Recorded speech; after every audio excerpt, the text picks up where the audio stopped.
This is the voice of freedom. We are not one voice. We are many. We are your voice. But we can only be effective if you use your voice. Your voice. This is the voice of freedom. We will not hide from the truth. We will ask the hard questions until we are sure we have the truth. Welcome to the voice of freedom, where your voice will never be silenced. Well, good evening, brothers and sisters. The fight goes on. Ain't that the bloody truth? And tonight, Spiros will be joining us. Got a few questions from you that you've sent in over the last week or so that you'd like to get him to answer, and we will endeavour to get to that in the not-too-distant future. There has been some disappointing news today out of Canberra. Dan apparently has been arrested again. Something to do with a kayak. Don't know the full story of it at this stage, but I'm sure I will get to the bottom of it by this time tomorrow night. I'll have a bit of an idea of what's going on. It's unfortunate because I was actually going to be there this morning at the Canberra stand. We got caught up with something else, and by the time that was finished, I would have walked into it in the middle of it, which is a bit rude. So I didn't feel like I should do that. Otherwise, I would have been there to witness whatever happened. But I will endeavour to find out what has happened. I've only found out in the last half an hour or so. So we'll try and figure out what's going on there. Hello, Melissa. Lovely to see you. And Tony, you've got an interesting question. Have you heard about what they're doing at the end of this year, going house to house, armed forces to vax every person willing or not? The only country I've heard that that's going to happen in, Tony, is New Zealand. Maybe that's where you are. I'm not sure. Haven't heard that they have stated that as a fact of things that they're going to do here in Australia. If they were planning to do that here in Australia, I think they are going to cop a lot of resistance from a lot of people, and more than you might assume. And they wouldn't want to just be turning up with one or two officers. They'd want the army in some people's cases, I would have thought, because people aren't going to allow that to happen to themselves, regardless what the government claims it has power over us to do. And in fact, we will talk a little bit tonight with Spiros about that if we can get through my list of questions, or more to the point, if he can actually click on the link and join us. That'll probably be the big thing. Hello, Aussie Sue. Lovely to have you in again tonight. Bulls Nuts is in. I haven't seen you around for the last couple of shows anyway, or maybe I just haven't been looking. Laurie, thank you for coming in too. Kate, lovely to see you. Paul's back in the house. Nice to see you too. Michelle, hello to you. And Hans. Who else have I missed here? Peter. Gee, I used to work with a guy called Peter Grace many years ago. I don't think he was in Pinaroo though, Pete. The Peter Grace I worked with was working in Melbourne.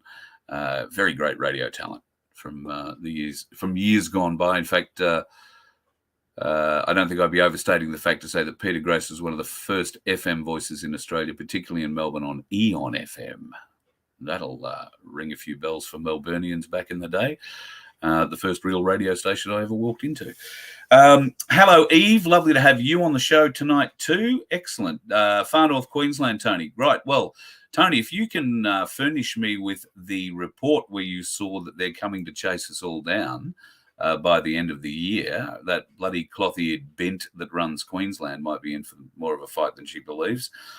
Certainly more of a fight than she gets in the bloody elections, that's for sure. So, email me those details if you can, Tony, because I haven't caught up with that at all. Carl at vofhq.com. Yeah, there you go, Far North Queensland. Hope to see you up there in the next month or two, mate. Well, probably be more than a month. It's a bit wet up in Far North Queensland at the moment. But they have over half a metre of rain last week alone. So that'll make it a bit soggy. And all that roadworks that's going on between Mackay and Townsville. God. For folks who haven't driven Mackay to Townsville, it's on a good day, it's a 5-hour drive. On a good day.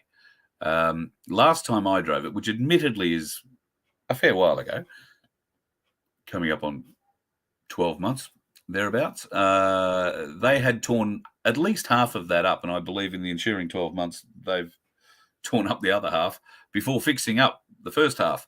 So essentially it is now the whole drive is more or less roadworks on and off. And now after all this rain, those roadworks will be prolonged once again, because the biggest problem they have with roads up in far north Queensland is rain getting underneath of them.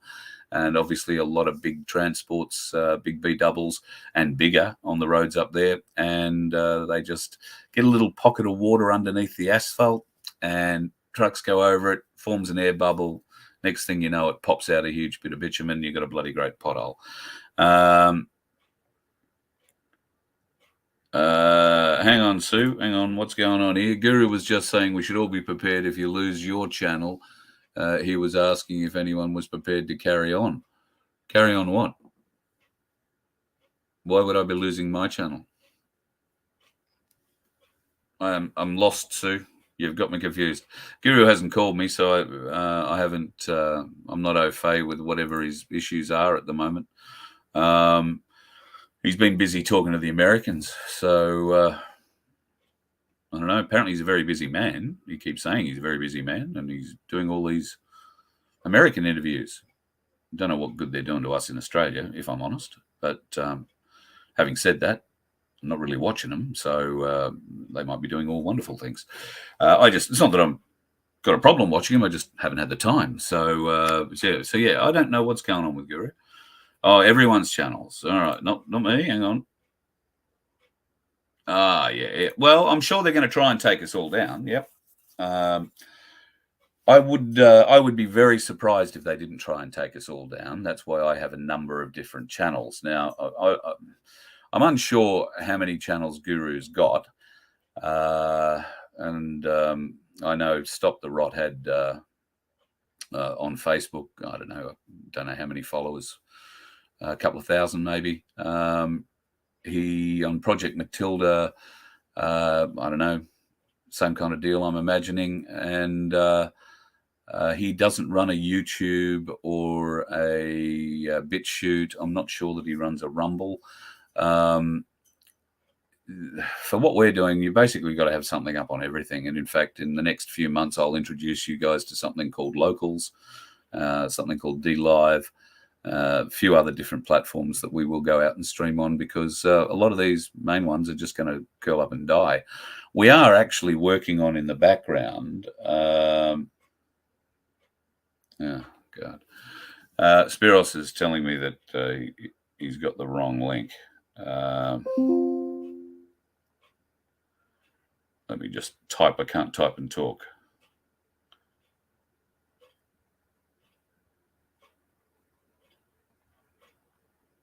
Otherwise, I've got to try and type out the link again for him in a text, which is very difficult to bloody do, and try and keep talking at the same time. So I can't really send him a screenshot, can I? Which would make it much easier, but he can't click on that and make it work. You think these lawyers, they'd be right up with the technology if they've got to go into court and talk about it. Although, in Spiros' defense, he's not a lawyer. So I guess we can excuse him for that. And I'll just have to type in this little code here on my phone. Pardon me while I do this, folks. FJ.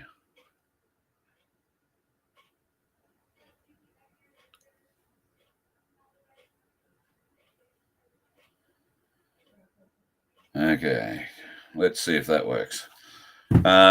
Fingers crossed. We'll see how it goes. Getting this link off to Spiros again. Yeah, so don't know what's going on in Guru's world. We don't talk nearly as much as we used to. Yeah, I get a lot of different reports. Right,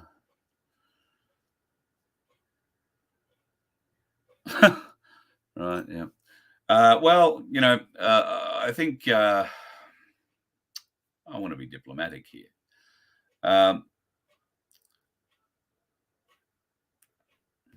Some people are focused on numbers. That's what I'm going to say. Some people are focused on numbers. I guess it's important that we get the message out there. And I guess the more numbers that we have on our little screen here, says how many people are watching or how many people see the message. At least that's important to me. I'm more interested in you getting a message, if there is one to be got here, or at least getting a laugh out of the show, than I am focused on anything else about those numbers. I don't deliberately go out of my place to attract audience. You see, well, let's use Guru as the example at the moment because it's what we're talking about. I don't go out and do interviews on other people's channels. I don't go and be part of other people's, parades. I do that deliberately. There is a reason for it. I think it's a pretty obvious reason. But if you need it further explained, email me. I have done, I think in the whole time I have been doing Voice of Freedom, I think I have done one interview. I've had half a dozen requests maybe from different freedom movement people, but I don't do them. The only interview that I have done was with a lady who I met on Guru's show New Year's Eve, and she has a little channel that is called Get to Know You. So I did an interview with her just after New Year, just after I got back on my feet again. But that is the only interview I've done. I do that deliberately because, quite frankly, usually the only reason you go and do an interview on somebody else's channel is so you can pinch some of their audience. That's essentially what it's all about. There is a lot of that going on in this movement. There is a lot of people wanting to come on this show because they perceive that it has a large audience. I couldn't tell you whether this show has a large audience or not. I really couldn't. The numbers that I see are so hammered by YouTube that they are completely unbelievable. And Rumble is... less so. I do see bigger numbers on, I suppose, Rumble immediately than I do on YouTube. If you go and compare the shows, because I stream them on both platforms, you can go and have a look at the views on YouTube versus the views for the same show on Rumble. And quite often, in the early period anyway, the Rumble show has much more viewability, if you like, or many more viewers than the YouTube show. The YouTube numbers tend to pick up later. People watch the show not live, but might watch it over the next 24, 38, 48 hours, whatever it turns out to be. I don't follow them. Seriously, I'm probably the only YouTuber in the country who couldn't care less whether you watched me or not. I want to try and help, and if I'm not helping, then don't watch. That'll hopefully have me lift my game. There's no point in watching me, say, let's fight the good fight. And, oh, there's something happening. Oh, it's exciting. Oh, there's things happening. I'm not going to do that. If there's something to talk about, then yeah, absolutely, let's talk about it. I'm not going to tell you that I'm getting secret information or I know things, but I can't tell you. If I know it, I'm going to tell you. That's why they don't tell me shit. They know I'll tell you. We've had enough lies. We've had enough bullshit told to us, enough truth obscured from our sight.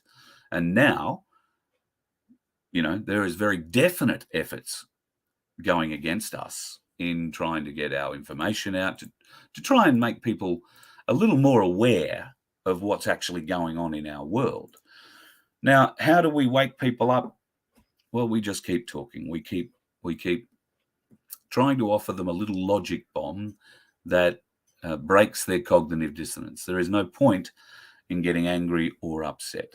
That is just going to be, self-defeating in the end for all of us.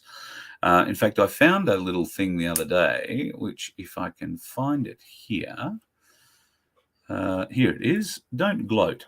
If you haven't had the juice, stay humble and don't gloat.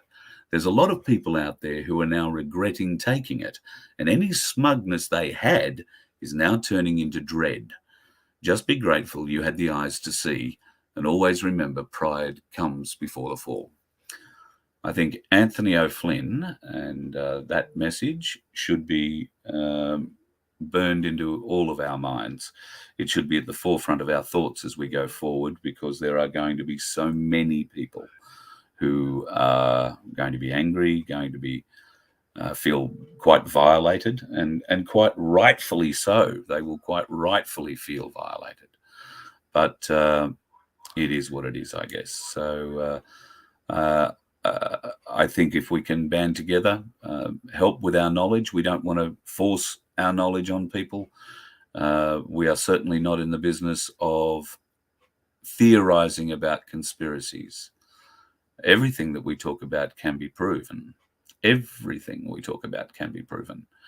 And given a fair and balanced judicial system, we wouldn't have any of these problems. But of course, we don't have anything remotely like a fair or balanced judicial system.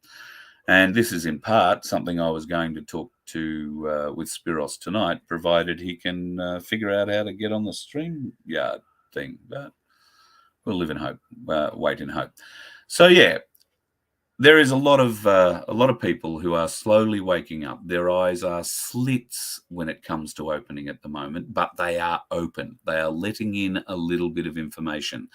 Please, just because you are a fountain of knowledge about this, please do not hit those newbies who are just opening their eyes with a fire hose worth of information. All right? They can't accept it. You're just going to power red pills into them one after the other, and they will not be able to accept it. They will retreat further into their shell, and we will get nothing achieved. So we don't want to scare them off. We want to welcome them in, and that's where my place, at least in my book, comes in.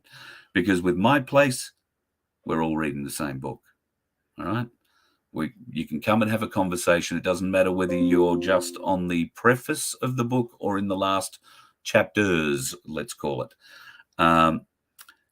It doesn't matter where you are in the book. If you come to my place, you'll be able to talk to somebody else who will enlighten you in a way that isn't going to be a violent red pilling.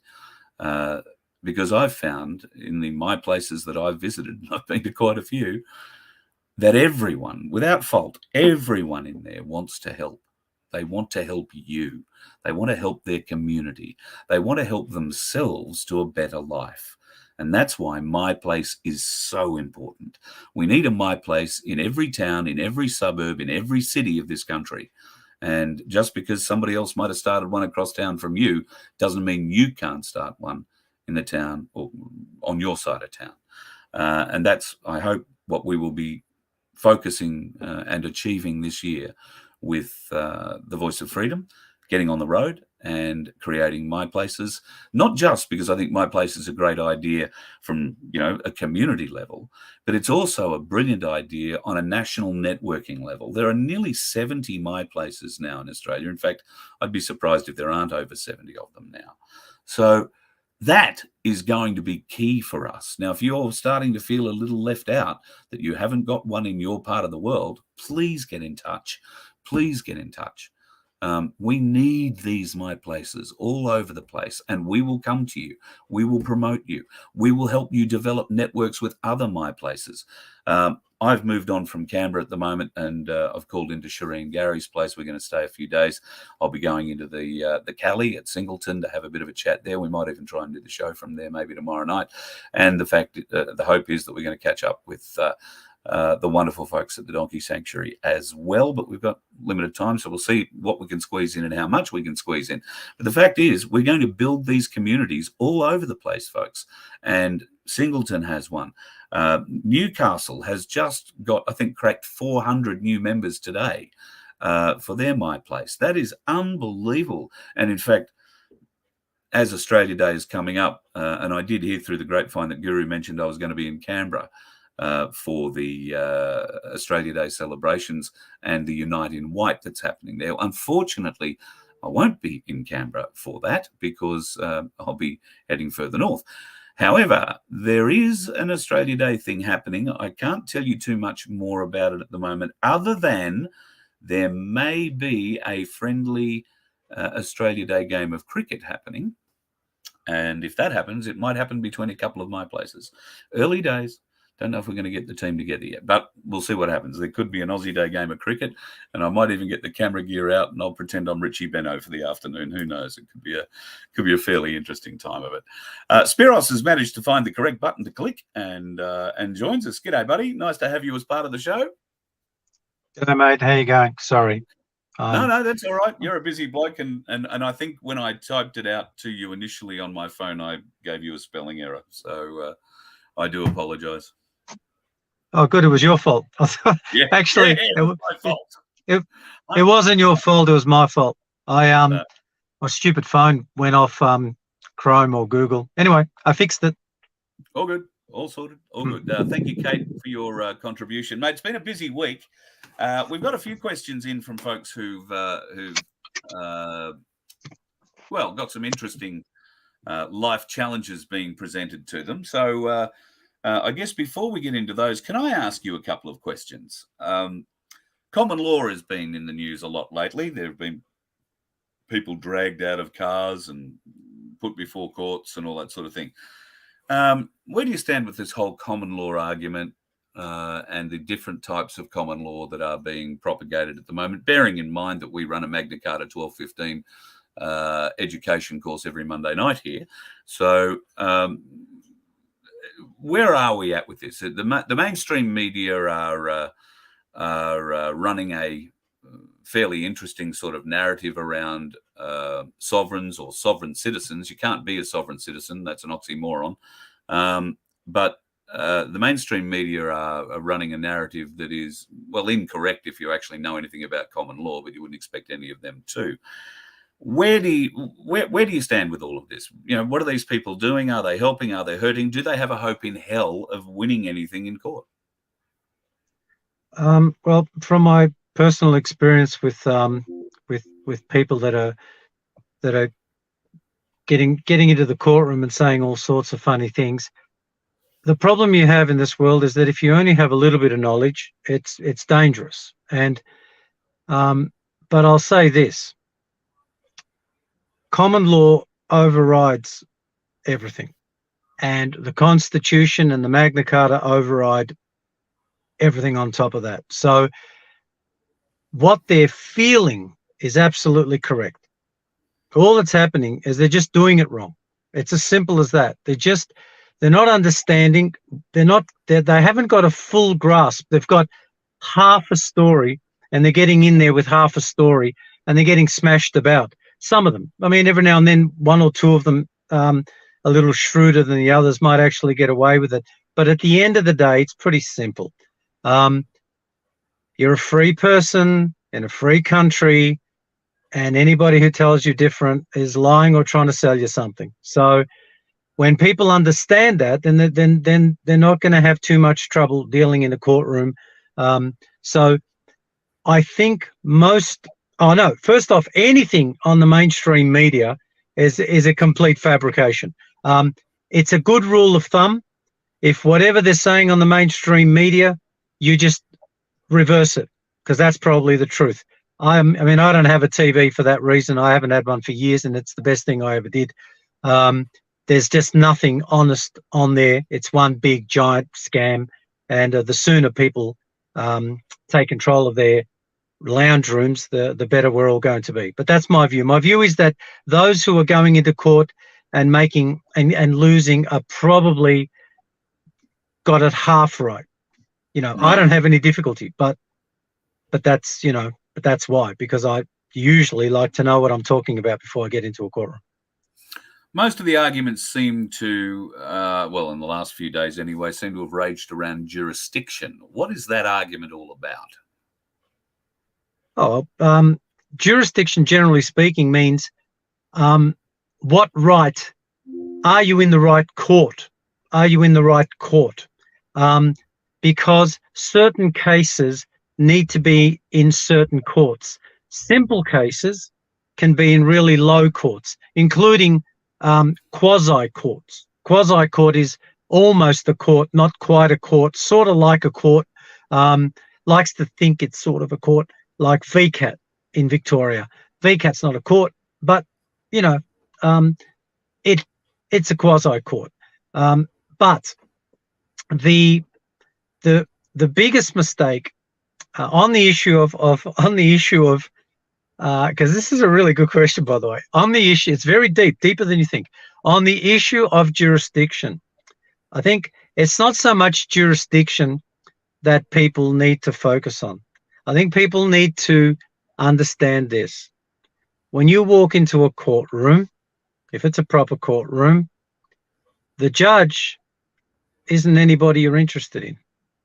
The whole point of a free system and our legal system is there are supposed to be 12 people that look just like you, just like me. And they're supposed to be sitting there and they're supposed to be looking at you and you're supposed to be talking to them. And if you're not, you're in the wrong jurisdiction. It's as simple as that, because you're in all sorts of trouble. You're in all sorts of trouble if you don't understand that you can only be tried by 12 of your peers, no one else. And if you do find yourself in a courtroom and you don't have 12 of your peers sitting there, then you got to question the jurisdiction. You got to say, so, who are you and what am I doing here? Why am I here? Who are you? That leads me to this that was sent in from Peter. His question is, if I were to go into a courtroom and plead not guilty, and then it went to trial, and I walked into the courtroom and said, where's the jury, would that be considered a mistrial? Yeah, 100%. I wish there was something more than 100%. I'd say that, but there's only 100%. But if there was 150%, it's 150%. I mean, this guy's got it right. He's got it right. I mean, jeepers, well done. Snaps to him. He also says a friend went to court and the magistrate put her in contempt of court and locked her up for 7 days. Could that be considered a mistrial as the magistrate has already dealt a judgment without a jury? Well, I don't know. That one we'd have to look at what exactly happened there because it's too brief. You know, to be held in contempt, you really need to be doing something that insults the court that you're in, because the judge is a referee. The judge is a referee. That's what the judge is. Anybody who doesn't understand that doesn't understand what a courtroom is. And you're getting people getting all confused. They walk into a courtroom trembling in their boots because there's some guy dressed in fancy dress sitting, 3 or 4 meters above them, and they think, oh my God, it could be God. It's not God. It's the referee. The only person you need to be worried about are the 12 people sitting in the jury box, because in this country, this is a free country. In a free country, one man can't judge another. One man can't judge another because we're all equal. The only person who can judge you is 12 people just like you. That's it. Beautiful. And if you haven't got that, you're in a world of pain. Glenn has sent in a question. He says, can you tell us about the CQV Trust? Is it real? What's the CQV Trust? The CQV Trust, established in 1666, I'm led to believe. It's supposedly the slice of the wealth the nation gives you at birth. And this leads, I dare say, I think I've got another question down the list which asks about, from the same guy. Can you explain the argument around the birth certificate and the straw man? So the CQV Trust works in league with the birth certificate that parents fill out at birth. That birth certificate then translates to your CRN number, which follows you for life and is the access point to the CQV Trust. The CQV Trust being the money you awarded at birth, and that's what every corporate entity bills against us. So if your name if you have a bill turn up from Telstra or for anybody, and your name is in full capitals, it indicates you have been capitalized, and that bill has already been paid through your CQV Trust what they are doing is hitting you again and getting you to pay it twice. So you're unaware of the CQV Trust? No, I'm not unaware of it. I'm just wondering what the hell people think it is. I just was curious as to what you guys think it is. I'll tell you what it is. I'll tell you in simple English so that we can all get our brains straight. When a person, a real life person like me, when I walk into a bank and I want to do business with that bank, I understand that I'm walking into a business. And I understand that in order to do business with that bank, I have to do it on agreed terms. Now, because I'm walking into their business, they dictate the terms. If I don't like those terms, I can go to the next bank. That's freedom of choice, freedom of trade. Now, what happens when you wake up one morning and every single thing outside of your front yard is a corporation? Well, what happens is every transaction you perform, you're performing with a corporate entity. Now, if you don't know that, you're going to be in trouble, because you're going to imagine that you're doing business with not a corporate entity, and that's just wrong. For example, you walk outside of your front door, you go to catch the bus, corporate entity. You're walking, you go to the post office, corporate entity. You go to any reserve that the council claims it has control over. Well, the council is a corporate entity. So your driver's license was given to you by a corporate entity. Your registration of your vehicle was given to you by a corporate entity. The milk is being delivered by a corporate entity. These are all corporations. Now, the mistake that people are making that I can see is that in their heart, that's not what they believe. In their heart, they believe they're in the good old days. The good old days when you had an executive government that ran a civil service, when there was a government that ran a civil service, a proper government, let's say back before 1958, when there were public servants. That's different. What we've got now is corporations. Because they're corporations, they just operate, they make the rules. It's exactly the same as what happens when you go onto Google or your phone. Now, your phone's not a public phone. It's not owned by an executive government owned by the Queen, for the people, by the people. Your phone is controlled by a corporation. Now, it's a big corporation, I give you that. Same with the power, same with your water, and there's the difficulty. So this thing that you're referring to, which goes by another name, I know it by the name corporation, because there's only two types of entities you're allowed to be in this country. You can be a human being or you can be a corporation. That's it. Yep. There's no third entity. That's the two choices you got. So either you're dealing face to face with a human being, or you're dealing human being to corporation. Now, if the corporation wants to send you letters as capital letters, if they want to address you as a number, as if your customer number, I mean, they do that. They actually, in some of your invoices and bills, you'll be called customer number 7272726. Well, that's their system. That's all. That's just their system. It's got nothing to do with you. So anybody who thinks that they're entitled to some money whilst they're operating in some corporate system, well, then you better teach me that one, because maybe I'm entitled to some money, but I'm not aware of it. And I don't understand it at all. I listened to an interview today about a fellow who said that he had decided to enter into a limited contract with, I think it was New South Wales Roads, about registration and licensing, and that he agreed to pay his registration, and he agreed to pay for his license, and he agreed to pay for his insurance. But he didn't agree to be joinder with anything else that was implied. And you mentioned before about these corporations, you go to the bank's going to, offer you a deal. And if you don't like the deal, go to another bank.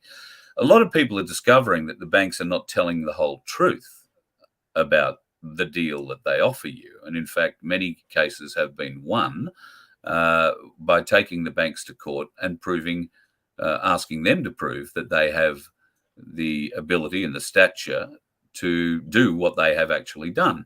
So the banks take liberties. There are secret clauses in contracts that the banks do not tell you about when you are signing them, and all sorts of little loopholes. So I think people have got some right to start questioning these sorts of things, don't they?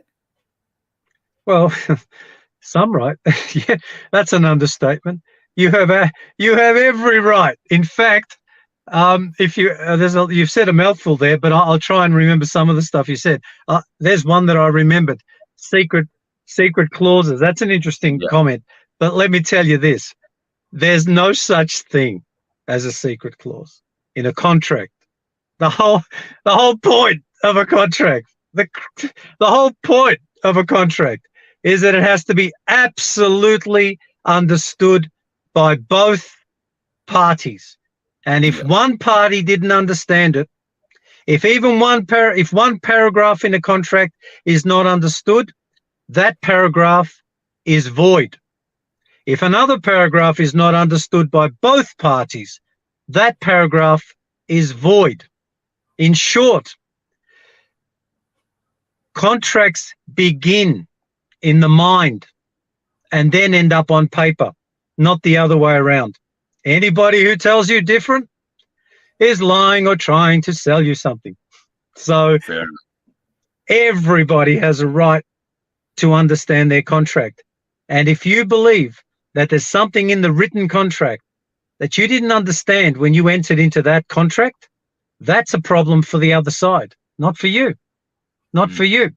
Because the onus is on the other side. That would be the bank. The onus is on the bank to prove in a court of law that you understood every single paragraph. And if you didn't, that is a fundamental problem in your contract. Absolutely. Another question sent in from Paul. During lockdowns, police issued millions of dollars in fines only to be cancelled. Why? Because the law was wrong. So the government does make up laws against the Constitution. But my follow-up question to that, and Paul, you're right, they do just make laws up and hope we don't notice it. My follow-up question is, if you suffered during the lockdown process, you paid one of these fines, and I know a lot of them have now been returned, so to speak. But what about the mental anguish that you would have gone through when you were being issued these fines? You were abused, manhandled, assaulted in some cases by police. Is there a legal recourse for being dragged through, I guess, the stress of a lead up to a court case only? And we are seeing this in so many cases related to mask wearing, but I also think on a deeper level, particularly with a case you and I are very familiar with, where they are going to drop these cases right at the death knell walking into trial. But they've put people to huge expense, broken families, broken bank balances, all in the interim period. And yet they get to court, and before you get to walk in and put a nail in their coffin, they say, oh, we're withdrawing the charges. Is there a legal recourse to go at them after they've done that to you? Shit, yeah. That's called suing. That's what I've been trying to tell everybody for the past 2.5 years. And believe it or not, I shouldn't be so smug because I'm a knucklehead too. It didn't sink into my head. It didn't sink into my head until just before COVID, the nonsense started, when I went to have a look at a fella called Jeffrey Robertson. Now, you'd be familiar with him. He's a grey-haired old fella who used to have a TV show called Hypotheticals. He was a very celebrated, I think he's Australian. He's gone over to London. He's a celebrated barrister and Queen's Counsel over there. And he had his own TV show, Hypotheticals. And I used to like watching it, just for a laugh. And I remember him saying, because he was talking about sexual harassment, and the words that came out of his mouth, because somebody said, what should people do? And this is Jeffrey Robertson, and he says, you should sue. That was it. I thought, well, that's it. You should sue. Why? Why should you sue? Because that's the correct thing to do in a civilized country. And understand this. Number one, you don't have a government, so stop calling it that. Start calling it what it really is. It's a corporate government, which is a pretend government. It's not a real government. It's not a government. It's corporate government. So this corporate government has no more power than you do. None. These security guards masquerading as police officers, they're not. They're security guards hired by a corporation masquerading as police officers. They're not police officers. They're not constables, right? They don't have any more power than you. What does that mean? If any one of them lays a hand on you, it's assault. If any one of them smashes your car window and drags you out of it, it's assault and battery. There's a string of offences that have occurred. A string of offences. Now, I shouldn't have to be telling people this. This should be stuff that every human being understands. That you are a free person. You can't be accosted by police in a free country. Not in a free country. In China, yes, fair enough, because they got some other system there. But we live in Australia, and in this country, we are free and we are sovereign. Now, that's just not some technical term. See, I know what it means. What it means is nobody can lay a hand on you without probable cause. Do you know what that is? There's only three reasons why anyone should interfere with you, including if they're wearing a uniform with a badge and a bullet and a belief. And that is, A, if you're actually in the middle of committing a criminal offence. B, if you're on your way to committing a criminal offence. And C, if they're investigating a criminal offence. That's it. There's no D, there's no F. No, there's three. Now, those three make perfect sense to me, and they make perfect sense to everybody else who hears them. So if you're ever interfered with by anybody in the street and you're not committing a criminal offence, then they are. And that's the irony of it all. They are. Absolutely. And you need to turn the tables around and say to them, go away, or I'll have no alternative but to charge you, because you're interfering with my quiet enjoyment of my life. I'm a free person in a free country, mate. H-Bomb's got a question. Does anyone need to reapply for the class action after the PAC site was hacked? Yeah, I bloody got hacked. Anyway, it happens. It's going to happen all the time.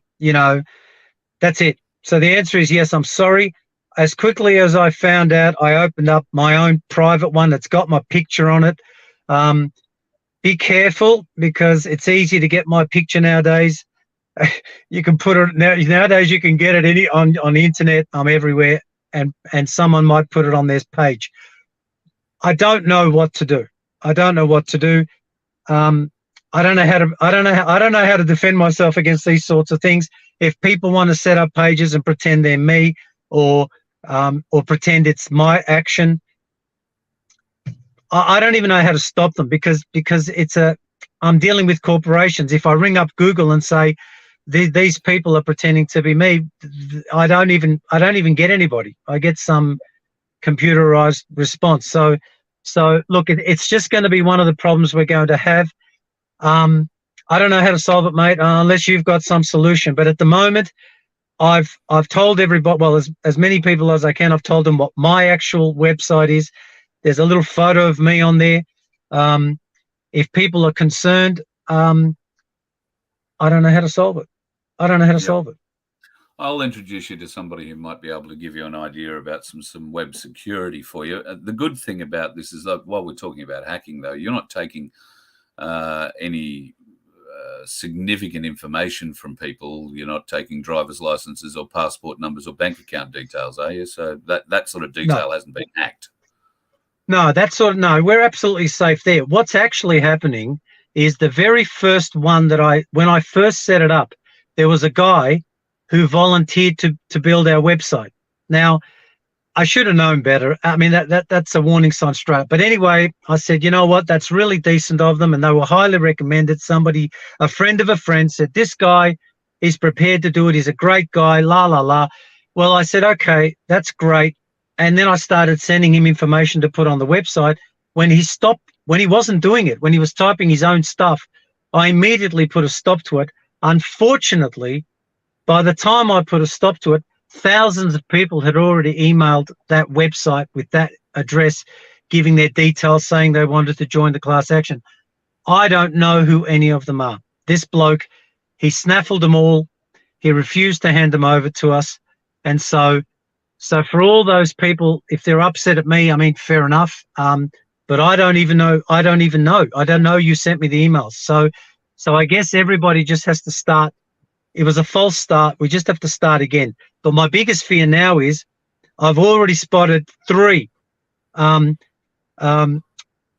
class actions, virtually cooked exactly the same as the one I'm running. One of them is somebody I actually know. So I'm going to ring him up and say, what you on about? We're already running a class action. Why would you run an identical class action when there's already one class action, you knucklehead? But the other 2 I don't know. So I think it's a very good way of destabilizing. I think it's a good way of destabilizing us, and I guess I'm copying it. It's about time. I've dodged a lot of bullets, but this one's got me. Look, hacking happens. That's cool. I understand that. H-Bomb raises another question, just wants to make sure that you don't have to repay the $100 donation, if that was the case. I imagine, though, I don't think the $100 donation was being taken on that website initially. I think it was just taking all your contact details, or am I wrong in assuming that? No, you're correct. In the beginning, we just wanted, I mean, I didn't know if anyone was going to be interested. I didn't care because, I just sued anyway. I'm suing. Yeah. It's too late. I'm already doing it. So I didn't really care. But no, originally all we were looking for was people to touch base, tell us their story. And I just wanted to get a feel of whether I was dealing with 100 people, 1,000 people, or whether I was dealing with 100,000 people. And judging from that reply, it was the latter. And I think clearly there's hundreds of thousands of people in Victoria that have suffered drastically. I mean, a lot. A lot. So they're the ones I guess need to find me. If they haven't already started their own actions, which is, if they have, that's great. It's a shame because it's going to be expensive running it on your own. But for those that haven't, then great. They got me. People can find the website, the right website. If you go to Voice of Freedom, vofhq.com, it's on the front page, and just click on the link. It'll take you straight to the right web page, and you can be part of all that. If you've lost considerable, well, any amount really, over the pandemic, lost a job, lost a business, lost a family, as long as there's a financial loss to you, then Spiros might be able to help. And being part of that class action, I think, is going to help a lot of people out going forward. I've got a few more questions here that have come through. What happens to people that have been convicted of minor crimes and have spent time in jail if the laws are not law, Spiros? So this, I guess, dates back to what we were talking about, acts and bills. Well, you're not going to believe this one. Well, mate, that's another amazing question. Talk about Pandora's box. The listeners are coming up with some good ones, but you're not going to believe this answer. since 1960, as best as I can see, the people that are in jail are in there voluntarily. Wow. As best as I can see. As best as I can see. Because if I'm right, I'm right. And the laws under which they were convicted, not all of them, because some of them, like, you know, murder is a murderer. I mean, trust me, that law was that's an old law. That one there was way before the Constitution. That was illegal. But but some of the more modern ones that are not laws at all. What happened to people, as far as I can see, I'm trying to unravel how did this happen.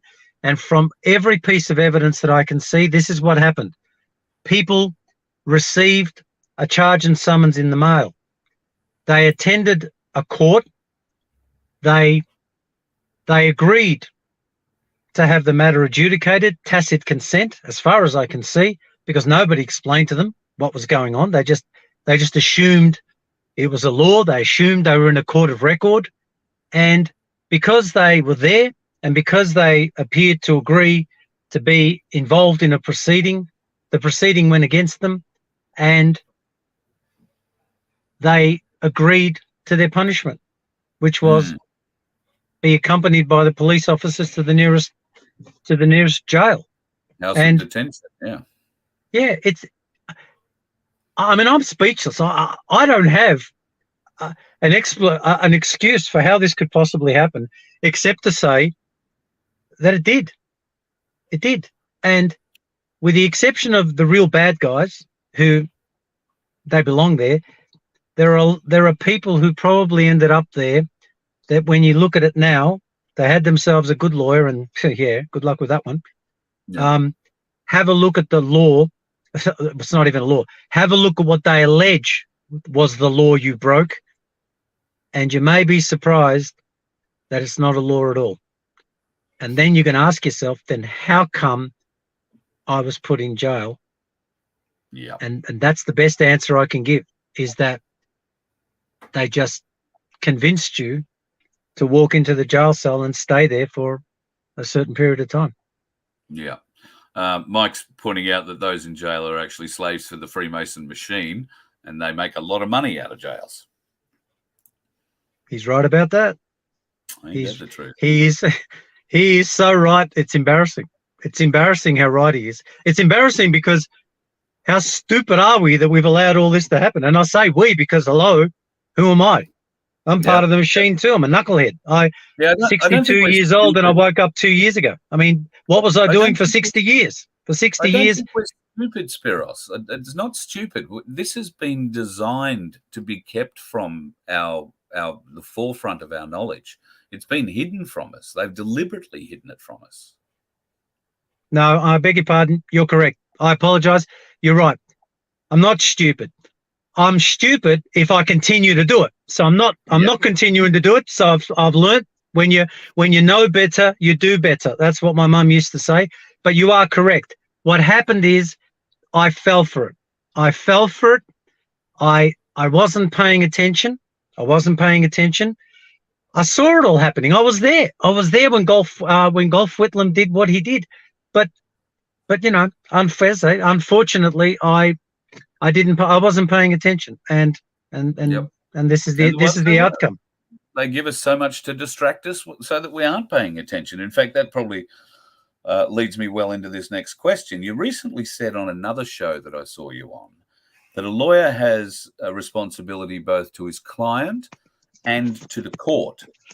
So who comes first for the lawyer? His responsibility to the client or his responsibility to the court? Well, bearing in mind that we are now verging on the language of turnip. Yeah, we're speaking turnip, not English. But no, here's the deal. Originally, before the corporation took over, before the corporation started playing this game, your solicitor, his loyalties were predominantly to you. He had, like a doctor, he had a fiduciary duty to protect you, to do the right thing by you. When the corporations took over, they twisted it. And now he has two hats. So what happens when the hats come into conflict? And you're like, yeah, who loses? Well, there's no surprises. If he goes against the court, they take away the license that he cherishes because they issued him the license. Remember what I said at the first question? The minute you walk outside your front door, you're starting to do business with corporations. You're not doing business with the Queen anymore. This isn't the Queen. So all the guilt you feel about arguing and fighting back, and you feel that because you think you're arguing against your Queen. And nobody wants to do that. We're decent. We're decent human beings. But I'm here to tell you, no, scream at the top of your lungs. You're not arguing against your Queen. You're arguing against these corporations, and you can kick them for all they're worth. You can kick them for all they're worth. In fact, you have the blessings of your Queen. So that's the problem. The problem is, that's why I like me, because I'm old school. I only have one loyalty, always the same. Client comes first. Client comes first. That's how I got trained. That's how I did it. Client conflict of interest, Spiros, these days. How can it not be a conflict of interest then, that the person representing you has to doff his hat in many different respects and does so in a different language to the one me, as the person sitting beside him in the dock or at the bar table, understands? I think he's saying something, but he's actually saying something else to the judge. Yeah. Well, straight away, you know you're in trouble because he's talking to the judge. Yeah. This is the big one. If he wasn't talking to the judge, you'd already be in the best. You'd already be safe because that's the whole point. That's the part of the pantomime. That's the pantomime. People, your own solicitor isn't telling you you're supposed to have a jury, including a civil suit. Including a civil suit. I mean, including when you're suing your landlord. That should be a jury. This is what law is. Law should be you plead your case in front of people like yourself, like you and I are doing right now. This is what law is supposed to be. This is what law is supposed to be. Just normal people in a room acting civilized, pleading their case, and letting your fellow village people decide whether what you did was wrong or right, or who. You know, that makes perfect sense to me. Makes perfect sense. It's like having a family meeting when the kids are squabbling, and I used to do it at my family meeting, right? Everyone in, and that's how you do it. That's how you do it. And pretty soon everyone said, oh, that's cool. We sort of resolved that. We didn't have to punch each other's lights out, which was the first thing we'd do. But so that's you are correct. You are correct. I'm embarrassed to say it, but it's true. I'm not often correct, Spiros. Thank you. Well, you're picking it up quick. Yeah, you're picking it up quick. We're trying, mate. We're trying. Listen, I won't hold you up any longer. I know that you're a busy bloke, and we did wind up starting a little bit late. So all power to you. If people do want to be involved in the class action, then go to the vofhq.com website. You'll find the link on the front page there. It's very easy to find, and you can go and click through, have a read through, and whatever you want to do, you can go and do. Spiros, thoroughly enjoyed this chat. It's always enlightening to sit and chat with you, and thank you for taking questions from our viewers and our listeners today. I think, let me just check and make sure that I've got all of them. Have we used this one? Oh no, okay, right. So this is probably a hairy one. My granddaughter was taken by child services from her drug addict mum, who neglected her severely and refused to let me and her son be the guardian. They're in the breach of the parens patriae. Is that how you say it? It's been over 2 years now. My son and I have been taken to New South Wales DCJ, the Children's Court, the Supreme Court under habeas corpus ad respondendum, and vexations. I don't know what that means. We caught the judge and the Crown Solicitor having an ex parte conversation. That's bad. The judge stood down. That's probably good. The Children's Court is still listening or listing the granddaughter's case, and they're trying to stop them. Without more detail, I guess that's pretty difficult to give some sort of opinion on. Well, I can give you an opinion from my own case, because we've got a rule, we're not going to talk about it, but I'm happy to discuss. I just lost your microphone there, mate. Just lost your microphone a bit. There you go. Hang on a bit. Hang on. Now Can you hear me? Yep, testing 1, 2, 3. Yeah. Sorry, I'm running out of charge. But whilst I think you and I agreed we're not going to talk about specific cases because it buggers up the whole point of our chat, I'm happy to talk about the general concept of what's just taken place. And I'm going to say this, and we might have to go into it in detail at our next chat. But there is an insidious plot happening at the moment, and I know who's behind it. And what's happening is there's a plan to destabilize families. They're snatching children. They're separating them from their parents. They are ignoring pleas from other family members to be given access to the children. The courts are appointing custodians, legal custodians, which effectively means the children are now under the control of someone who doesn't even know them, no family member at all, some employee of an executive corporation, and these kids are being spirited away. Now, I've got cases of my own. So when you started talking about yours, I have cases of my own. It's unbelievably horrible.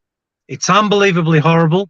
And once the children are in the clutches of these organizations, it's just like they've been abducted. It's as difficult for me to get those kids back as it is if your child was abducted and you said, Spiros, go find them in Bolivia or wherever the hell they are. Yeah. It's a whole week of it's a whole thing in itself, mate. It's a whole thing in itself. It's bloody horrible, and I feel dreadful for your listener for writing that note, because I'm almost certain I know exactly what world they're in, and it's horrible. It's horrible. Do we see it changing anytime soon, Spiros? How do we fight no, back? Mate. No chance in the world. No chance in the world. It's going to get worse. They're going to snatch children from parents and put them in grow-out tanks. I don't know. They're going to call them. Yeah. I don't even know what they're going to call them. Orphanages, sheds. So the children grow up with not even a single parent. This is a systematic destruction of our society. The only way it'll be fixed is when good people like us, walk into a courtroom and shut these people down. I mean, It's probably going to be one of my class actions this year. In fact, you know what? Now that we've spoken, I've got revved up. I'm going to make this one of them as well. I had 5 or 6 class actions that I wanted to run this year. Hit them straight between the eyes. I didn't do this one because it's family court, and I just bloody hate family court because there are no winners. There are no winners. Everybody loses in the family court, and I hate going there. You know, it's just in your gut. I hate going there. But I think we might have to. I think we might have to get dirty and muddy and get in there and change this because they're kids. You know, they're kids. The amount of correspondence that I receive from parents looking for help with various different government departments who are trying to steal their children from them, in some cases very successfully so. I'm staggered by the amount of correspondence I receive, and I'm getting tens of them a week, with a similar story, that the government is overreaching, taking kids when there are plenty of family members who have stepped up to do that, and they're all upstanding, fine members of the community kind of thing. There is something heinous going on in the background there, and we do need to get to the bottom of it. But I can tell you, Carl, it's me. I can tell you, it's a systematic plan. It's me. I'm speaking from my experience, not from a book I read or something I saw on YouTube. I know exactly what's going on. I know exactly what's going on. I was there when it began. I was there when they began and they created the nuclear family, which was mum, dad, and 2.5 kids. I was there when they changed it and they created single parent family. And here I am with the future, no parent family. I mean, what? How is that even? That's an oxymoron. Where's your family? You know, so it's you can control, you can't control an extended family, cousins, uncles, brothers. I mean, I had 3 brothers. Can you imagine? Nobody gave me any trouble at school because they're like, are you crazy? He's got 3 brothers. They'll stomp you into the ground. And I'm like, yeah, we would, because that's the rule of law. That's what happens in the school grounds, you know. But then when you shrink it down to husband and wife, it's a little easier to control. Then you shrink that down to a single mum with 2 kids. Very, very easy to control. Now, what hope does a little child have when it doesn't even have a mother? And then you're like, now you're in a world of pain. Now you're in a world of pain.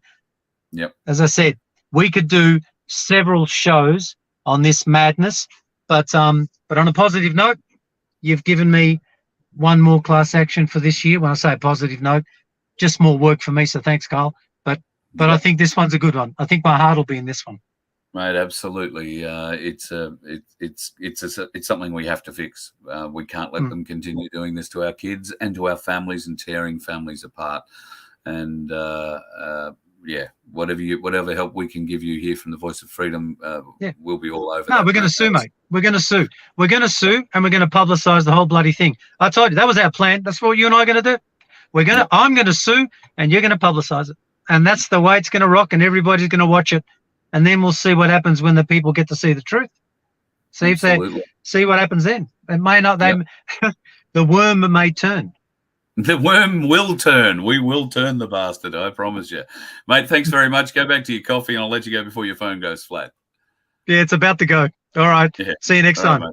Good to talk. Okay. Cheers. Bye. Spiros joining us tonight and answering the questions that you've sent in. Thank you to everybody who emailed questions through, who texted me questions. That's why I've got a whole bunch of handwritten, scribbled notes here in front of me because I didn't have time to take screenshots of them and suck them up into the whole system.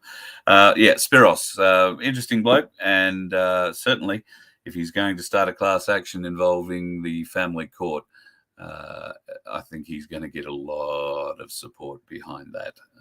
The bastards have to be made answer for what they are doing. Just before I go, folks, I just want to bring you something else. Can you spot the difference here?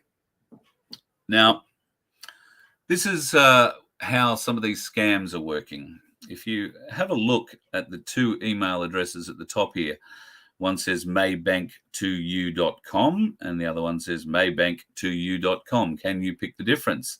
The difference is in the second email address, the A in bank is the A from the Cyrillic alphabet.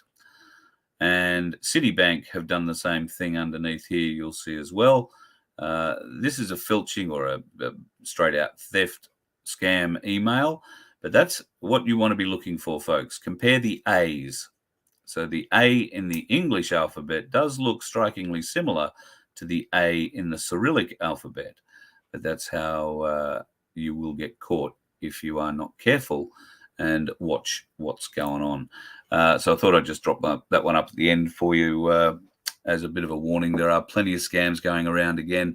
The phones, well, not so much mine at the moment, thankfully, but I know a lot of people around me recently have been getting scam phone calls, and there is a lot of bank scamming attempts being made.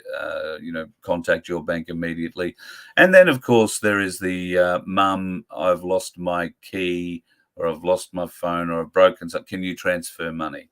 And that, at least one of those people involved in that scam, I believe, has been caught in Melbourne. Fellow was tracked and traced and caught in Melbourne for that scam. So bloody awesome to do that sort of stuff. So just be a bit aware, folks. They're out there scamming. They're going to try and take as much of that fiat money off you as they can because they still believe it's worth something. Unfortunately, we have to believe it's worth something at the moment too until something better turns up. And hopefully that will be sooner rather than later. And in fact, for you, if you've got superannuation, it could well be sooner. Get your money out of big super. Get it into gold and silver. Take control of your wealth, because it is your wealth. If you leave it with big super and the market crashes, where do you think all that wealth is going to go? Well, it's not going to come to you, that's for sure. So consider it. And I've had, in the last week, I think I've been contacted by maybe a dozen people who are in the same boat as me, have very tiny super sums. And if you were to go and try and get it out and create your own self-managed super fund, you would lose the vast majority of what you have in super to fees. Well, there is a way around that, and it's by banding together with a bunch of complete strangers. And there is nothing to fear about banding together in this way for a self-managed super fund with a bunch of complete strangers. Bear in mind, you are banding together with a bunch of complete strangers in big super. You're doing exactly the same thing. You don't know the people you're investing with super with, and you're still getting your return, and your money is your money. You're not sharing that with everybody else. This works exactly the same way. So if you come in with me, for instance, I've got $25,000 in super. You've got $85,000 in super. Somebody else has 15. Somebody else has 150. Doesn't matter. You will get your value. I'll only get my 25. You'll get your 150. And everybody will get their individual portion. All this really does is save on the fees, the exiting fees getting out of big super, because people like us who have a small, tiny pittance of super, and in fact, I've given mine up, I had already given mine up as a government contribution. I never expected them to give it to me. But here is a way where maybe it can be turned into gold and silver. I'd much prefer to have the gold and silver in my pocket than in theirs. And there is a way that, and it is possible, to keep your gold and silver at home in your self-managed super fund. How, I hear you ask? Well, why don't you email me, goldandsilver@vofhq.com. When I say email me, I'm going to send that off to Cass Smith, because she's the lady that knows all about this inside and out. And Freedom Financial Solutions are there to help make this happen. They have helped thousands of people in the last year or so extract their super money out of big super.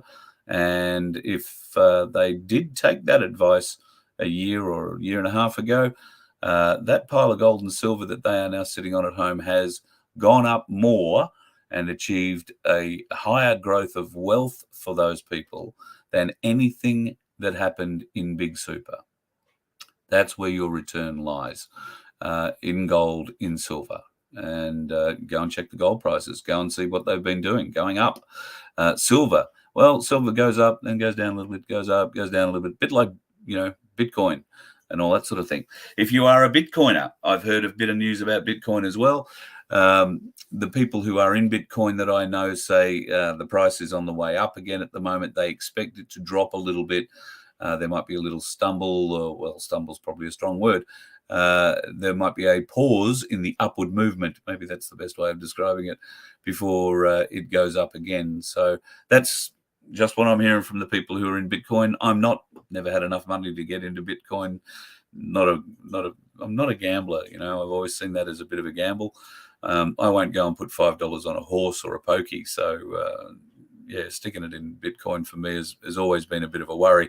And I've never really had any spare money to throw at it. So, I'm not in it, but that doesn't say I don't like it. I'm just not in it. And a couple of very good people in this movement who have been very good to me in this movement are in it, swear by it. And good luck to them. I wish them every success. I wish you every success. If you are in Bitcoin or one of those other